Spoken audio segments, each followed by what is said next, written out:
Okay, and I do hear the intro. I hear the music.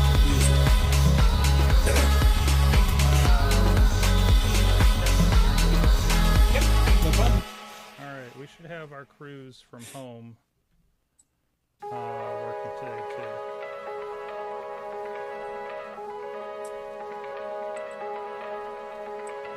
Okay, we are recording on two things. I see it streaming. I'm going to cut these streams so that we're not bothering viewer.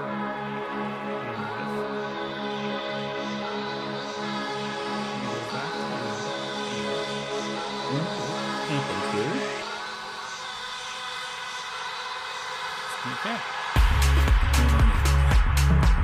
Let me know when you're ready. We'll go.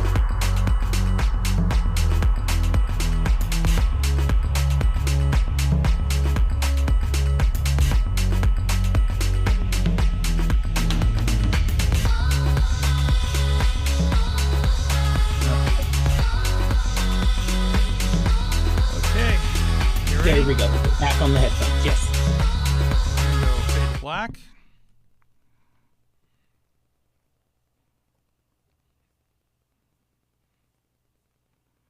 Intro in 3, 2, 1. Media Podcast Network. Find out more at Going into it. sorgatronmedia.com. By Now, Slice on Broadway, On supporting both. Pittsburgh podcasting second. with the perfect pepperoni pizza. Audio Production doesn't come up at services the by first Sidekick moment. Media Services. And Or listeners like actually you, not audio, supporting us it at actually cuts in 'cause patreon.com/awesomecast. black.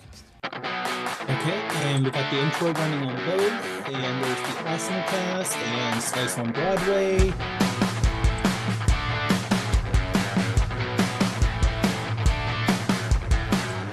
It is time to get geeky, get awesome. It is the Awesome Cast. I'm Mike Sorga at Sorgatron in the Sorgatron home in Beachview, neighborhood of Pittsburgh, Pennsylvania. We're a little snowed in. Actually, we did venture out and decided that was all a mistake. And we weren't going to have guests come in. We weren't going to stick around because, like, literally the ways that we left the house were almost impassable when we got back. So you get to see my wonderful well-lit nest here. This is my den of where I keep legacy media. You see some Xbox 360 games behind me. You see some VHS and DVDs over on this side. And I've been wanting to make things this presentable for a while, to do some Twitch streaming and stuff.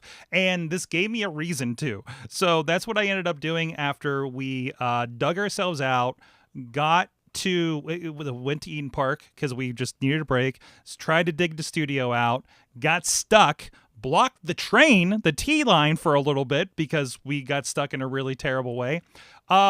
So I will have to do a behind the scenes on how all this looks and how I can tell you I'm running on one of our smaller live tracks, Zoom's live tracks. We have the original A10 Mini Pro that it was in the studio for the longest time until we updated to our latest one. This microphone's been sitting here for a while from like when I first tried to do Twitch streaming. So now that this is all set up, maybe I'll do some stuff from home more often. Who knows? Maybe I'll log in on a Saturday night when I have that. Yeah, like it is a Saturday night. I don't have any. Sunday night, more likely. And we're going to see how this goes. It's going to be like, hopefully it sounds better. Hopefully it looks a little bit better. The video stream, we're on all Wi-Fi on Eros across the house because, just impossible to run stuff here.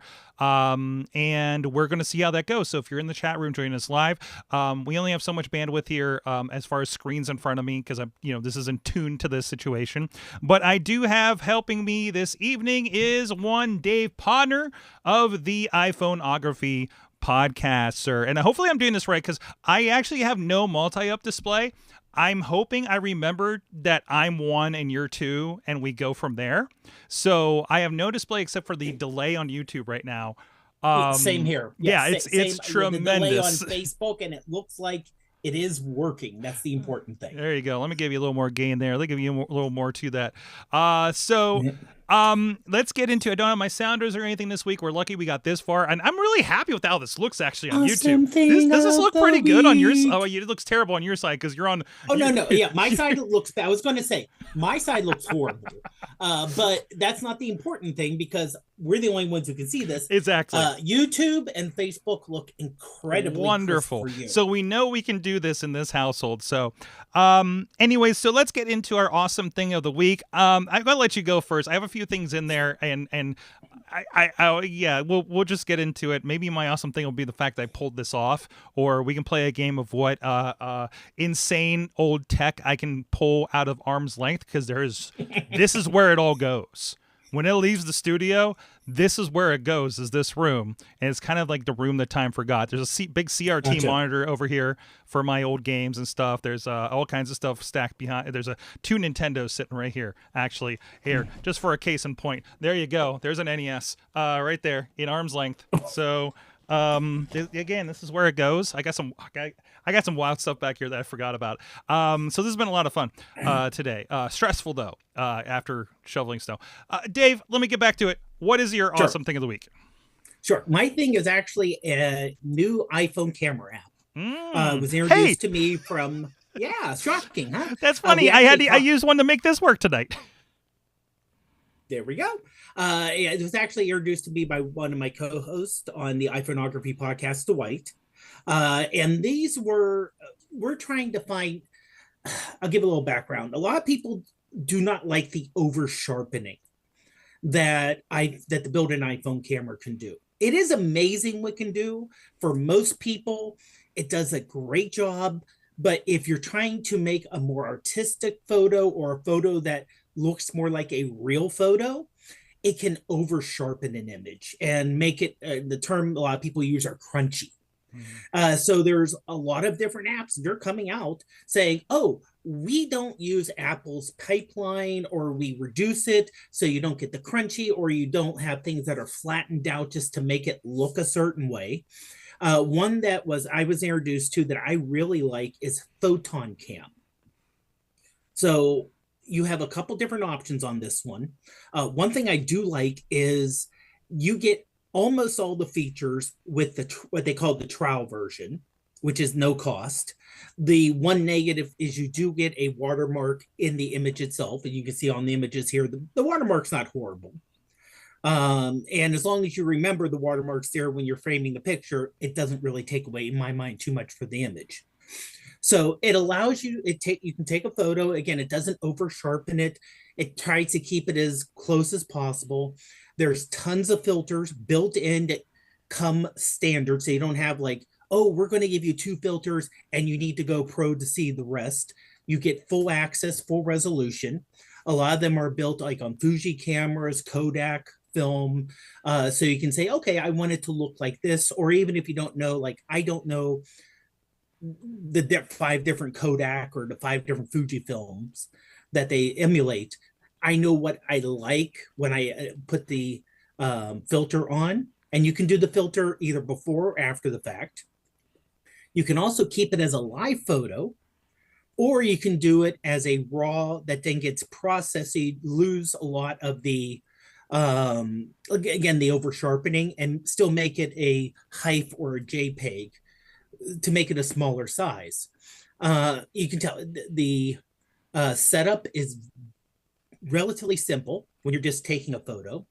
But not only do you have the filters, there's tons of editing built in terms of just your normal, highlights, dark, blacks, everything else. It also has frames available, because I know frames got a bad name back in the old Instagram days. Kiddies, ask your older cousins or your parents how in the early days of Instagram, everyone put a frame around it because the cameras were generally crappy. And so people stopped putting frames on because it was thinking about the old days of Instagram. I kind of like the way a frame adds to a photo sometimes. And so they do have built-in frames here. And you can add, and you can see on the outside, tons of information on the frame itself. So it isn't just a simple border. You can put in your shot information, the filter you used, a bunch of information, and it isn't just a simple frame because a lot of times you have that shadow box effect on some of these frames. So it makes it look, in my mind, makes it look pretty nice. Also, if you're taking a shot that's a little bit wide or a little bit tall, putting a frame on it can make it fit into Instagram or a more standard look to it, so it doesn't just stretch it out on the screen. Again, it's free. If you want to pay the money, it's actually really affordable in my mind to get rid of the watermark, and that allows you to do more raw processing. So you can save it as a raw file, both using Apple's Pro Raw and Bare Raw, which is even less processing. So if you're going to shoot it in Bare Raw, it's like, what's that? I don't understand. Well, you're probably not the audience for it. But if you're like, oh, I love to take raw photos from my DSLR and throw it into Lightroom and make all kind of adjustments, and throw it into Photoshop, that's Bare Raw. So you can get that from the camera, have a lot more movement with, a lot more you can do with it. But a lot of times with the filter and the adjustments you can do, it comes out and you really don't have to make a lot of edits to make it look like a good shot. The one I showed there, I actually posted a few photos over the last week or so. The one I did, and I put in a link in the show notes, was actually taken at the Waterworks Mall parking lot. And Ruth pointed it out how, oh, those trees look kind of neat how they're there. So I actually did a couple different edits on it. Same shot, just said, okay, one I want to have more like a brown tone, there one I wanted black and white to give it a different feel. I do love that this gives like all the stats, like which filter you used, what phone, all of your f-stops and everything is the ISOs are all included in this about how you accomplished it. Yeah, and honestly, I think that's some people may not want that. I mean, that's all. And the thing is, that's all customizable. So you can have nothing there. You can make adjustments and put whatever you want down there. So highly customizable what you can do there. But I don't think it overwhelms you, where a lot of camera apps may overwhelm you on the option it gives you. This, it gives you enough options, but not so much you get paralyzed by, oh my, I have 60 filters, which one should I use? Right. Issue. So and also I'm loving like the online, I'm looking at there's a manual as well that you can go to that goes over all that kind of stuff, like it's pretty comprehensive here. So this is at photon.com, PHOTON. I think that's really, really cool. And how much is it for the how much? I'm bringing that up now. Yeah, it says in-app purchases, free download. Right. You're in a trial mode, obviously. Right. Monthly is $1.99. $1.99. $1.99. Yes. Okay. Yearly is $9.99. Normally, lifetime is $20, but they're offering a discount, 35% off. So lifetime is basically $13 US. Okay. That's awesome. Which, and there is a free trial for 7 days if you sign up for the monthly. So if you want to try out the pro features, see if it's worth it, sign up for the $1.99, see if it's worth it. And then if you're like, oh, this is really worth it, but I don't want to pay $2 a month, I'd rather just pay 13 at once, do that and you're good to go. Sounds good. My awesome thing tonight is again another camera app. That's while we're doing it. It's actually what's making this happen right now. So I'm broadcasting, and this is why I think everything looks amazing. I was going to bring I have some Canon Vixias G20s that are like 10 plus years old, and that's what I was going to use, but I didn't bring the power supplies, because I was just grabbing some stuff real quick in between us shoveling out at the studio.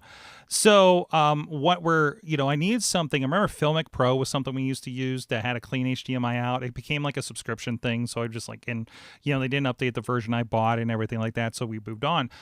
This is a free app reminder. And this is what I love is it also, has the same interfaces and control over your camera, kind of like what you're talking about with Photon a little bit, right?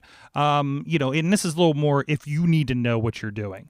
It's not like super user friendly other than if you know the Blackmagic interface. So this is the same interface if you did buy a Blackmagic prosumer camera or something like that.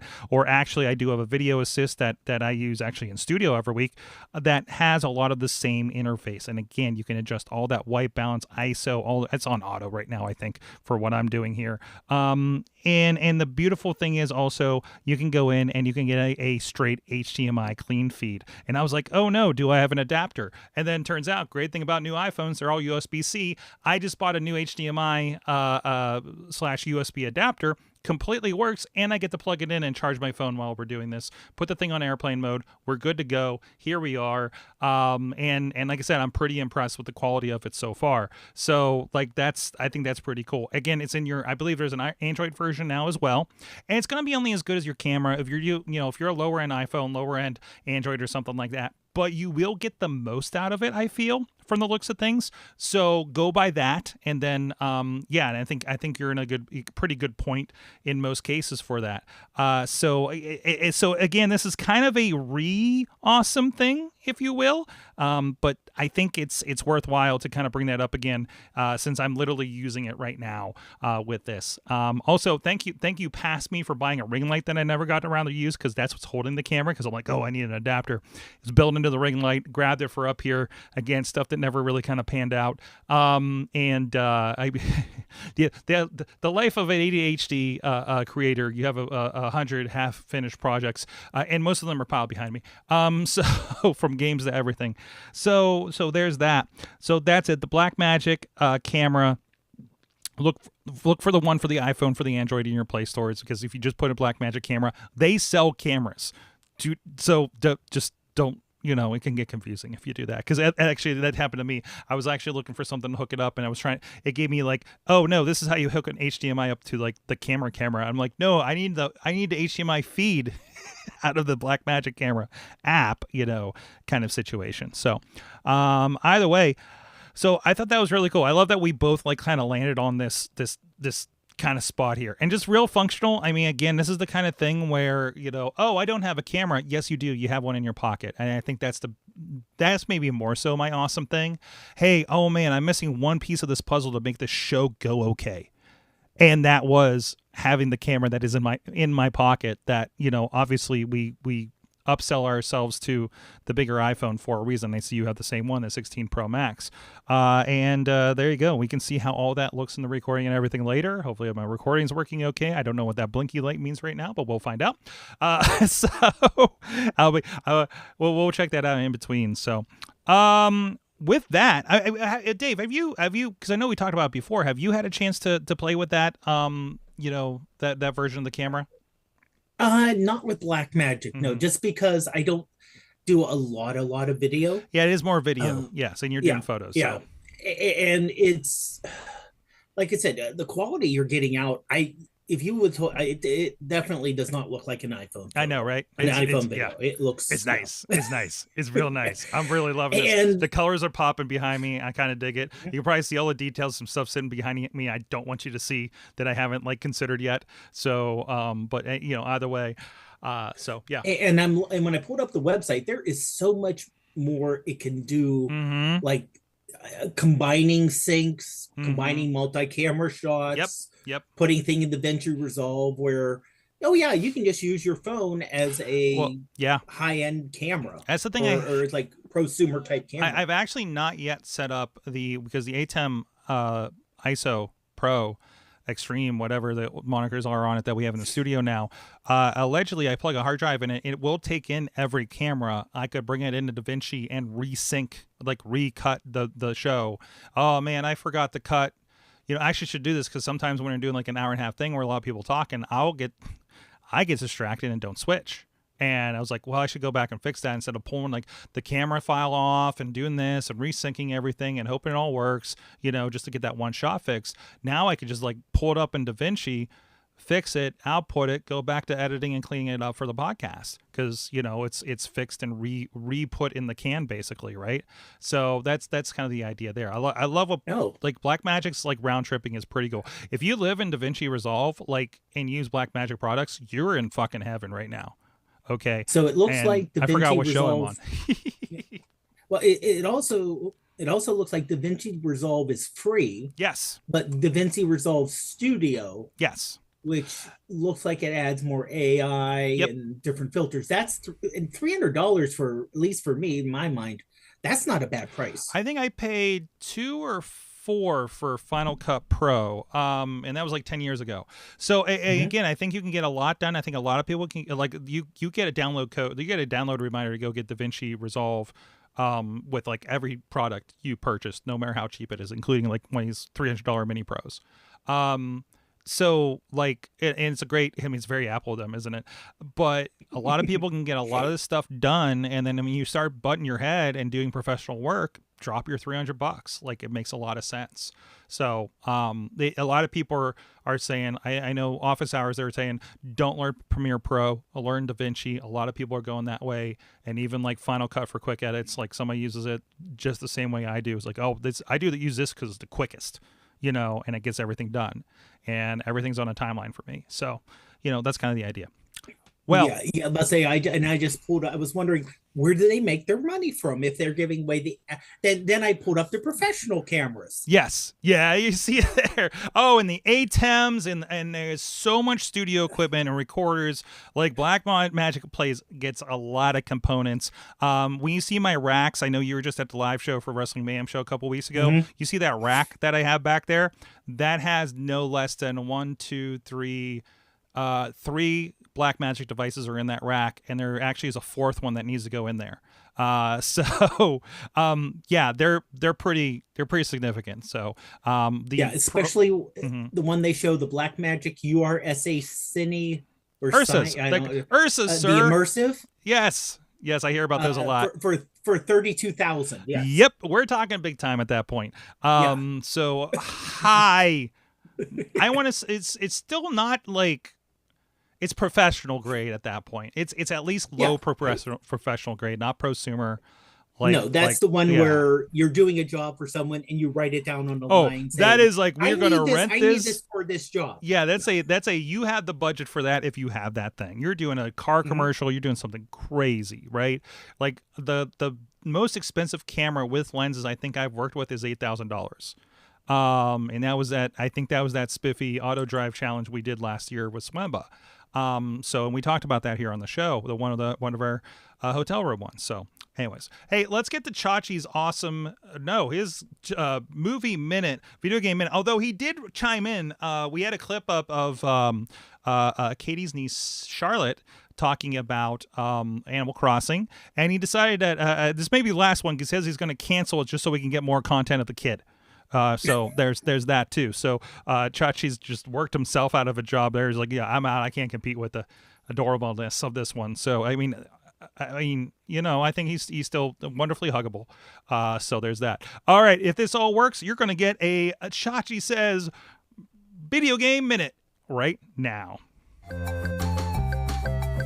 Hey kids, welcome back to the Chachi Says Video Game Minute. Here's I don't know, my feed's doing well because I look over here, I put it up, and it's a Chrome, and I think the memory is running out because it's only 8 gigs. Because I pulled this up. Chachi. It's very sketchy on this one. Let me see if I reset it. I only have one browser open. YouTube was giving me issues before too. I'm like, Chrome will give anyone issues. Yeah, there's that too. But the whole thing's Chrome. Well, okay, Chromebook, true, yeah. Oh no, now the site can't be reached. Maybe it's just an internet issue because it doesn't know what it's on. No, I'm still seeing him talk about Ubisoft. Oh no, yeah, you're good. No, it's just my feedback. My computer, because I'm trying to do Vimeo because there's lower bandwidth or it's lower end. Okay. Like it's quicker, basically. We'll see if they bounce back. Thanks for tuning in. Yeah, it was funny. Real quick, so, we saw on QVC they were selling come back. Okay. We'll save it for afterwards. Thank you, Chachi, for that, chiming in for the video game minute and everything. Oh, hey, thanks. We got to give a shout out to our friends at patreon.com/awesomecast, making this work. Made us decide, hey, we're going to figure out how to do this at home in the snow because we don't want to deal with that hill again. Geez, I don't even know if the podcast tomorrow are happening at this point, the way things are going. So at least we got to start on it. But thank you to executive producer Brian Crawford, Coffee Club Level, Cynthia Klosky, John DeGore, and Dave Partner himself. Hey, GCX. Oh, they didn't put this in here yet. Tell us that line, sir. Sure. It's at gcxcracing.com/PA events. And you can use the code DAVE26 for a $5 discount on any of the races listed there. We do have a race coming up this Saturday morning up at North Park, the Groundhog 5K. From everything I've seen, no more snow, or no more significant snow, I should say, maybe a dusting here and there. That'll happen. Can't guarantee the temperatures will be above 0 at race time, but you won't have to deal with the snow. Mm-hmm. And there are other events, such as the Forever For You on Valentine's Day, which you can do as a relay. So you and a loved one running 4 miles combined, and other events that are coming up later on. Great stuff. Thank you so much for sharing that with us. And I've been loving your AI videos. I saw the groundhog one the other day. And I was like, oh, there it is. That's the one you were telling me about. So really appreciate that. You've been having a lot of fun with that. Today I made ones of myself and Skeletor shoveling snow. So if you want to check those, Sorgatron on Sora.com if you want to check that out. I see you put my favorite, what should have been my awesome thing of the week.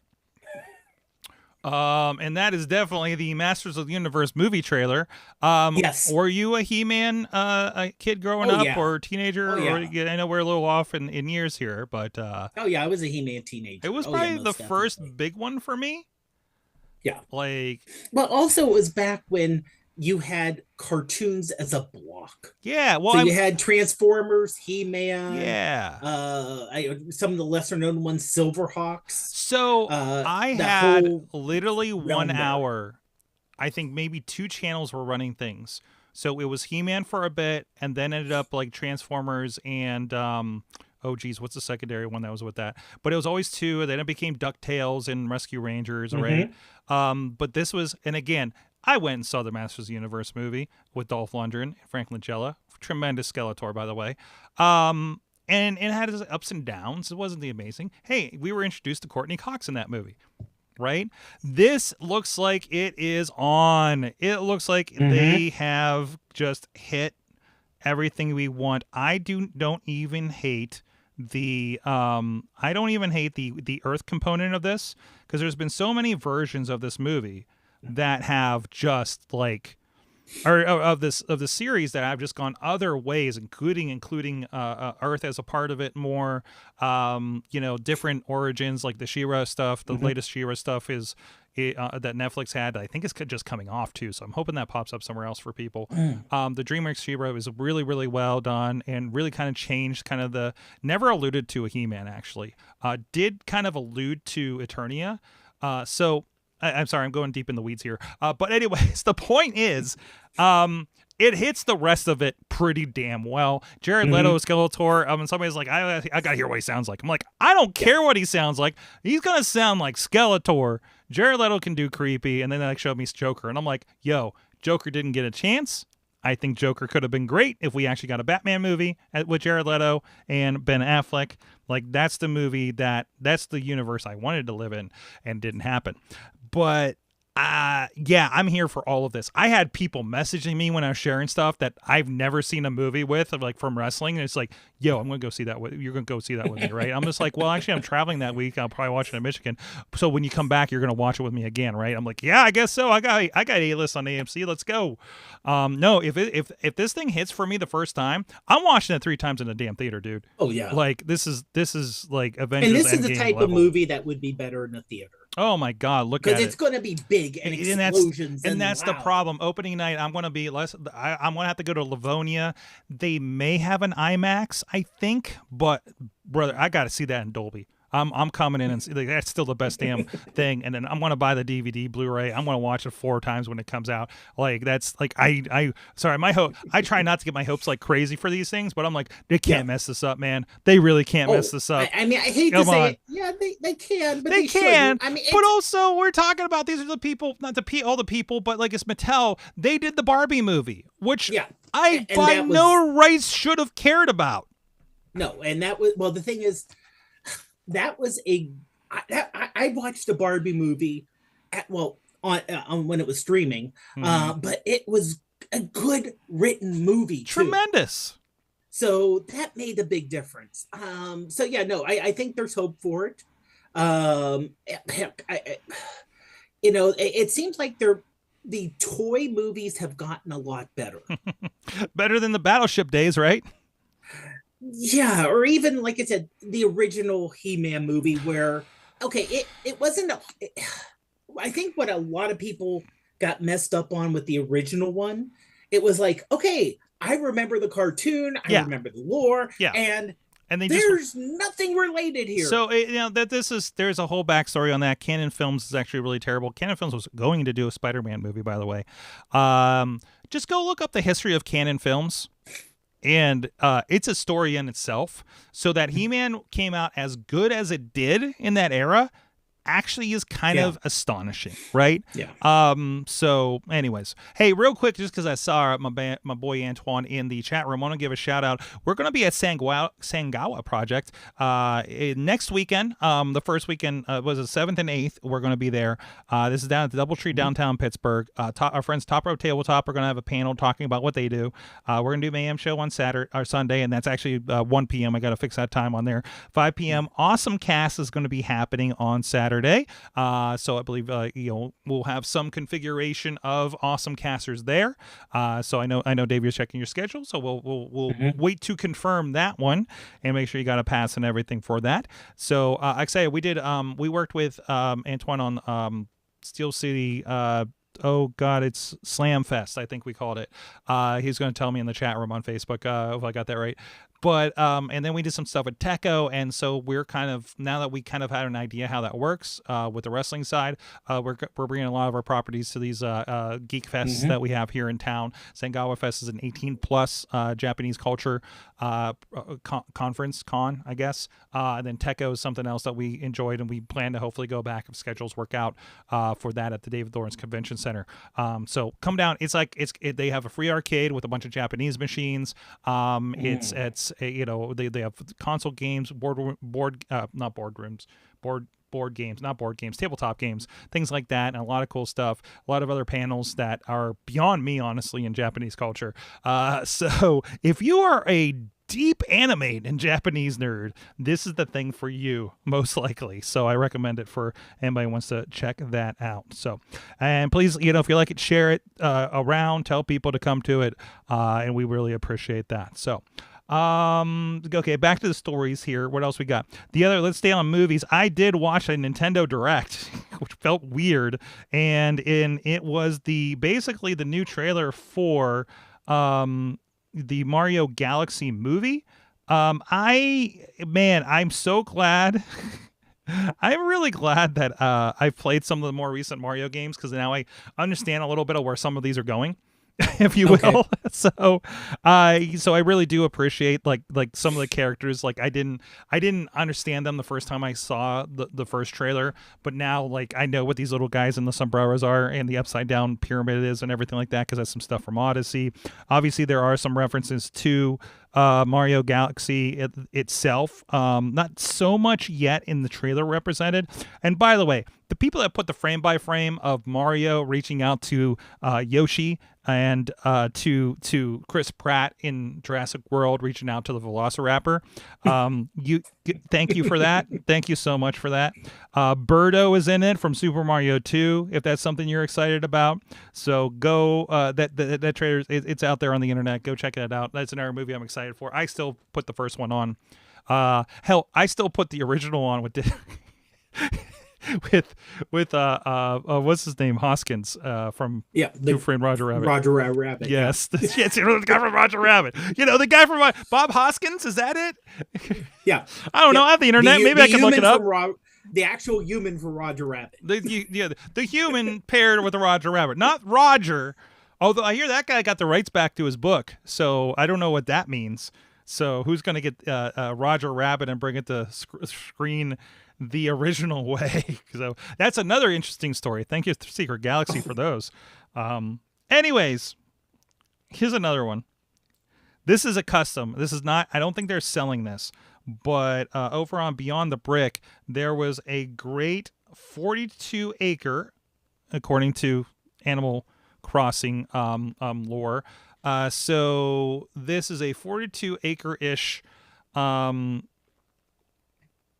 think I went black. We'll see how that goes. Animal Crossing situation here. It's a giant Animal Crossing. Yep. No, I see it. I see it. Okay, on thank screen. you. Sorry, I see it on Facebook. My feedback's not good here.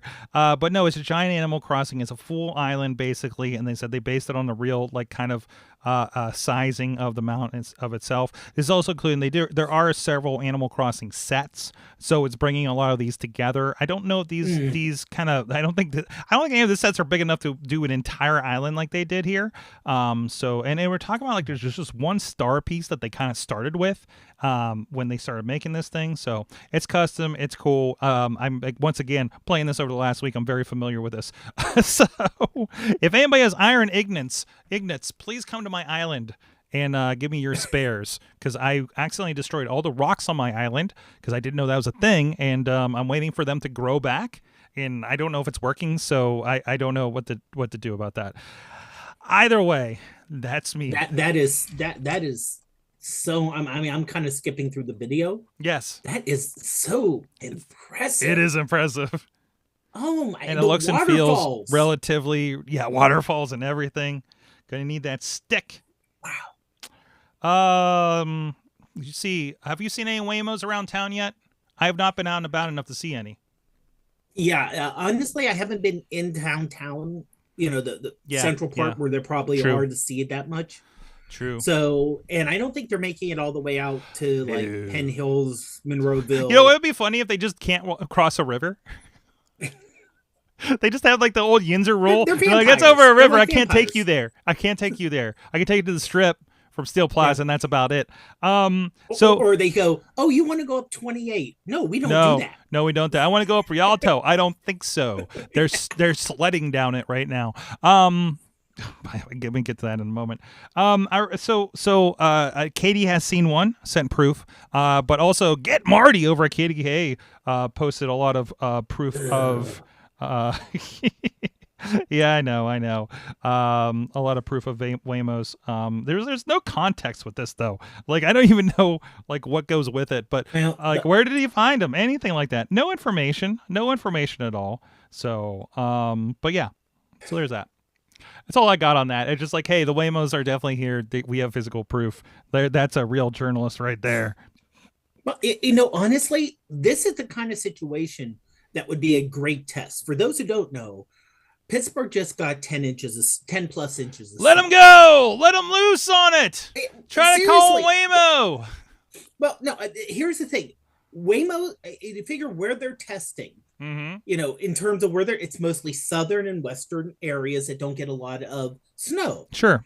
And the one thing you get when you get snow like we're having now, not an inch or two, but we've had, is that the line markings are gone. The shoulders on the road are unpassable. You go to a parking lot and I can't make it up. I can't make it up a hill that I made up a half an hour ago. Yeah, or the parking lot down here by the Verona Giant Eagle. There's 4-foot high snow piles. Oh, it's crazy. That they had to make walls out of so they could open up enough parking space. Don't get me started on what it looks like in Beachview right now. Holy cow. Oh, I can only imagine. Oh my God. But if you want to have an automated system, this is the type of not only test for it, but this is the weather you would want to have an automated system. Because you don't want humans driving because humans are idiots. when it comes to driving, especially in inclement weather. If you could have someone who needs to go to work, like a healthcare worker, and you don't have the option to work from home. Like I have a friend who works healthcare. They got into work at Saturday at I think 6 p.m. and they got off work Monday at 3 p.m. Jeez. So, and there's, if you work healthcare, because I used to work mental health residential, we were told if it starts coming down bad and you don't think you can make it home, that means your replacement probably can't make it in. You're stuck there anyway. You live here now. So prepare. Mm-hmm. So, if you can make it where, hey, someone needs to go somewhere, but you don't want to try driving on your own, that is why, or you're in an area that, hopefully it would be smart enough to know, and this, again, a great test, hey, this road's not passable because of the situation. I'm now smart enough to know how to maybe get around or get to the safest as possible. Yeah. So I say, release the Waymos. You know what? AI is in everything, and I have proof. Because man, they've done a lot with this program, so I'm not gonna joke too much on it, but it is kind of fun because you do have an option to use AI to generate color books in Microsoft Paint now, for exclusive to Windows Insiders with Copilot Plus PCs. So you can generate a coloring book. I think that's kind of nice. That's probably really nice for kindergarten teachers, maybe. So or people, adult coloring books are a thing. Yeah. Well, we talked about how Missy created an adult color book mostly with AI. So if you see the fish without bait, and it's not just that she created the imagery around it, and she has it marked AI, I think, on the listings and everything like that. But then there's a lot of prompts and stuff based on the podcast. So, and she did a 365-day. It's thick, dude. It's so thick. So it's a lot of work, and she really put into it. Regardless of using the assets that she is.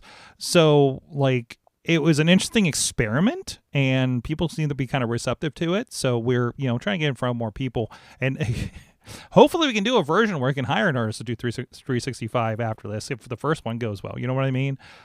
So, but that's, kind of a, doing a thing that we couldn't do before. And, she's a very good prompt engineer. So I know she'd just make a cat or anything like that, and just pulled up some cat, right? So there's that. Again, this is just another case of it just kind of showing up everywhere, and an interesting example of that.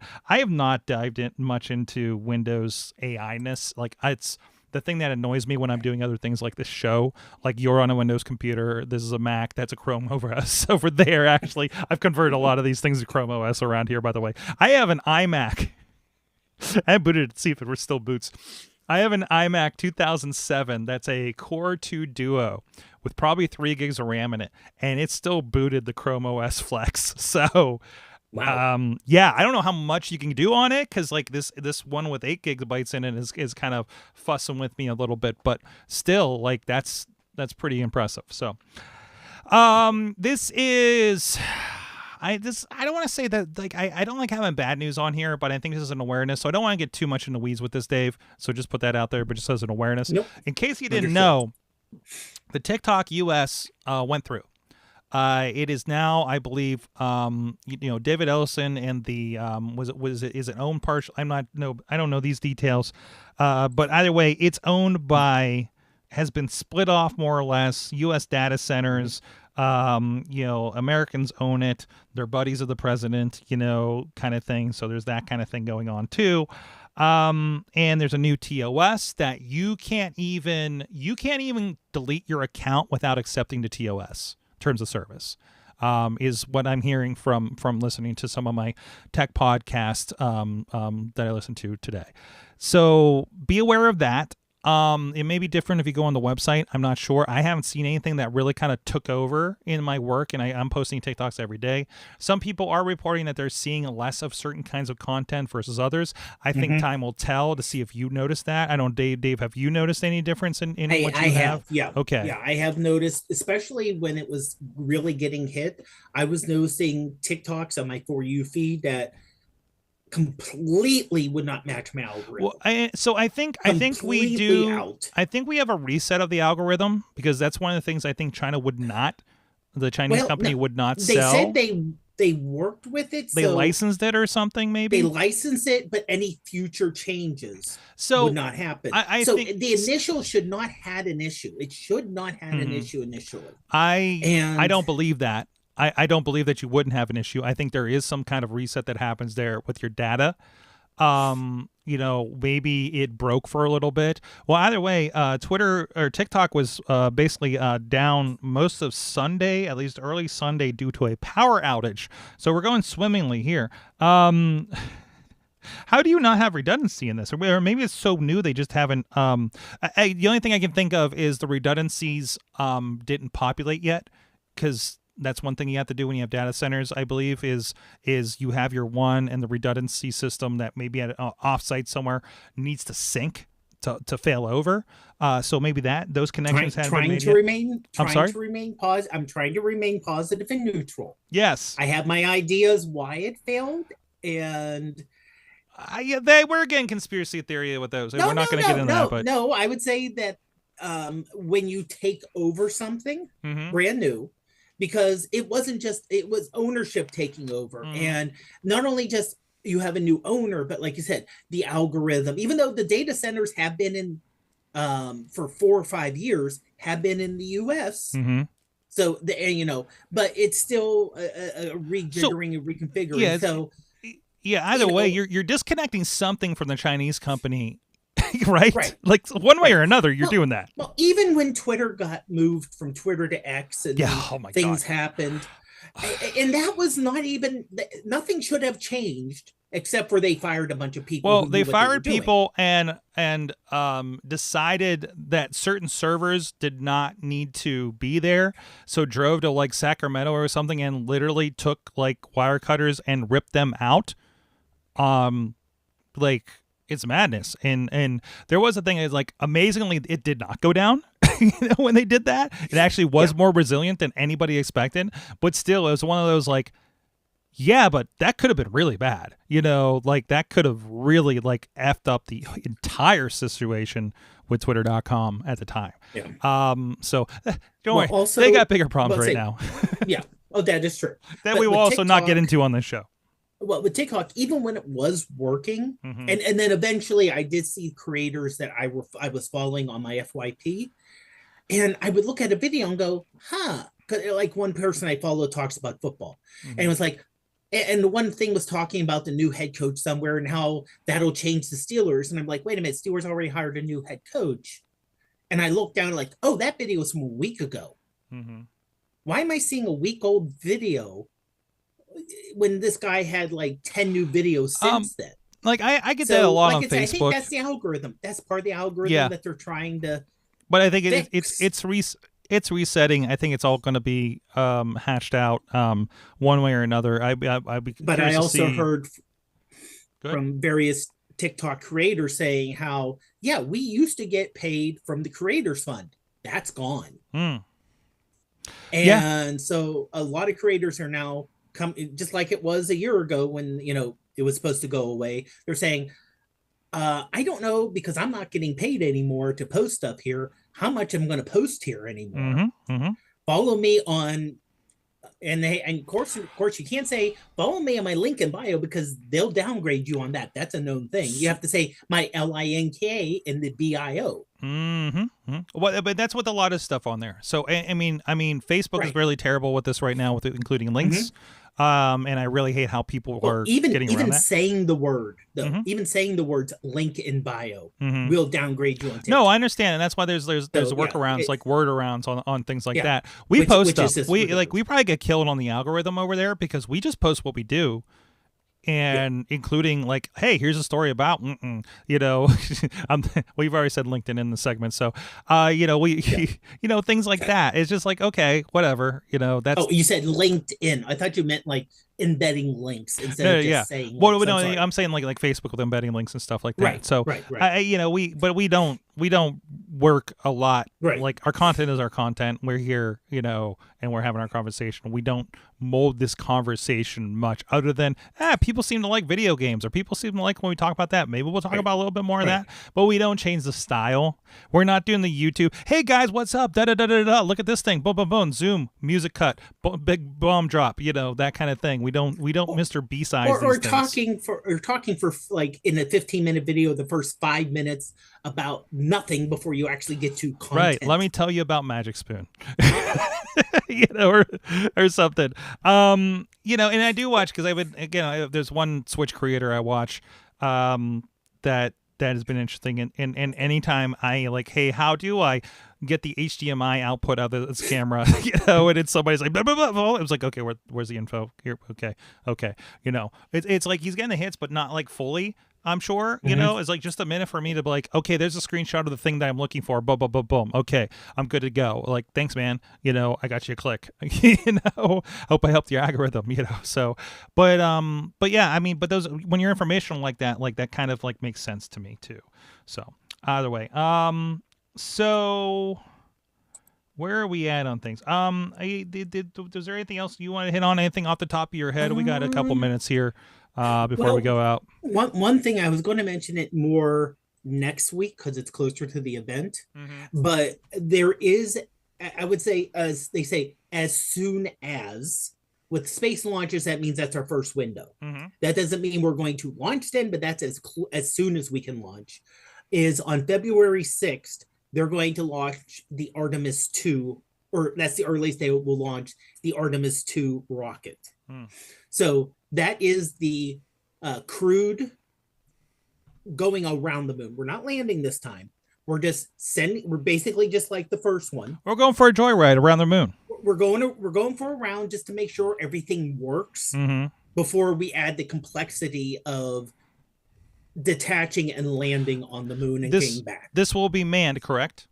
This will be crewed, yes. So this is the thing. There's 4 people up. There will be 4 people on there. I was seeing some of the story, and the one line scared the crap out of me. Well, they're going to go up, and they're changing some of the trajectory because of the malfunction in the heat shield. I'm like, well, that sounds important. So, okay. How do they feel about this going up there? So that is fascinating. When on the first one, the uncrewed one, the heat shield had damage, not damage that would cause issues or cause anything to fail, but there were, this could be an issue if it gets worse. So let's fix it beforehand. That's one of the reasons it was delayed till now. For the landing itself, that's Artemis 3. The soonest they're planning on that happening is in 28. This will actually be, though, the first time people have been in moon orbit since the last moon landing, which did happen in December of 1972. Okay, so we're talking a little over 53 years from now was the last time we had people around and landing on the moon. By the way, have you seen the Scarlett Johansson, is it To the Moon? Hold on. Moon movie. Fly Me to the Moon. Which is tremendous. That the general premise is, we don't know if this is going to work. We're going to film a fake shoot. We will film a fake moon landing just in case. And there's a love story in antics pursue. It's an adorable movie. I believe it's on Apple TV. It's because I think it's one of theirs. So I just, the concept is so much fun with that. But anyways, but it happened. In the movie, it happened too, by the way. Side note, For All Mankind has a new teaser trailer. They're on Mars and stuff. So, can I do one more thing? Do you have a couple minutes? No, I got time. I have something. I have no hard out. I have something I've wanted to do for a while up here, and these have been sitting here. I bought these at like a Steel City Con whenever the last time I went, like ages ago. So I have with me. You can't see this on camera, but these are Ninja Turtles 2: The Secret of the Ooze, the movie, right? They're packs, 2 packs of trading cards, and I said that I will not hear you on the crappy cam over there. Okay, no, I can see you. I can see you on the Facebook. I've said I will not open this if I'm not in front of a camera, potentially on a live stream. We're on a live stream. These are sitting here. Do you want me to open these live on the show? Oh, not only do we need you to open them. Mm-hmm. I'm assuming since they're tops and they look like older tops cards, there is a stick of chewing gum in there. No. This is after they did the chewing gum, but there is one sticker. Okay. Yes. Oh. No, you want to see me poison myself live on the internet? So yes. And I'll even give you some ASMR and do it by the microphone. Hold on a second. You ready for this? Hold on. I should probably. Oh, that's fresh. That is some sweet 1991. It smells like it is from that. All right, here we go. What do we got? Should I hold the hand behind it? We have oh, it's really dark in here. We have a pizza break with Mikey. There you go. All right. We got Master of Darkness, Tatsu and Shredder. I hope these are working out well. I don't know what the like I said, I don't have much feedback on this. No, oh my God! I remember. It looks good on Facebook. It does. Now I have a little shine. I have some of these. Like I have a stack of these already. So this is going to add to that collection. Brawl in the Mall with the mall brawl at the beginning of the movie. All right. These are so good. Maybe I'll hold the other pack for next time. A lesson from Splinter. Looks like I think they're in the apartment there. I don't know. I mean, again, the lighting's not great here. And they're very dark. This is a very dark movie. Junk Food Fanatic. Looks like it looks like Donatello eating some popcorn or something there. All right. Okay. You probably see it better than I can with this lighting. I keep moving it. I keep moving it too much. I got 3 more. We'll only do 1 pack. I'll do the other one later. Okay. Turtles to the rescue. That big jump at the beginning. Like that. There you go. What we got here? Oh, we got a Kino. Pizza Boy's back. We got a Kino. That's nice. I don't even know if the focus is working. And honestly, outside of the glare, it's picking up great. Toka the Terrible. Yes, I got a Toka. And I forgot you have the stickers, and they make the movie poster. So I have a few of these. Oh. And this sticker looks new to me. I got a Mikey. That's my guy. There you go. So there you go. A live unboxing of Ninja Turtles 2 cards. We'll put those in the collection with the rest. And if we get snowed in again, I got another pack. So that's what's going to get all the hits this week, probably. Dave, thank you for rolling with me on this adventure. And you know, we'll be doing Mayhem Show later. And now we know everything works for the most part, right? So thanks for being on this yes. On this AwesomeCast experiment with me. Guys, thank you so much. Again, we'll be back, hopefully back in studio next week. Let me know what you think of this different vibe. Do you want to see more from here? If we have everybody remote, maybe I'll just stay here and do this one night, you know, just for fun if everything works out okay. But I mean, this is pretty great. I don't have all my graphics, but it kind of almost works. So either way, Dave Ponder, you are at iPhoneography Podcast as well. And Prof Pod on pretty much all the mobiles now. Mm-hmm. Fantastic. I'm looking for my outro. Haha. And I'm at Sorgatron on all the social medias. I might be posting my snow pics. I was going to post a bunch of them, but I realized my wife is shoveling in all of them because that's when I've taken a break. And so it's just gonna be like, why is your wife shoveling all the time? I'm like, first of all, she's from like basically Buffalo, so it's just kind of like her pastime. She kind of enjoys it, but maybe not at this scale. So there's that. Otherwise, guys, thank you so much. You have been our awesome audience. Have an awesome week.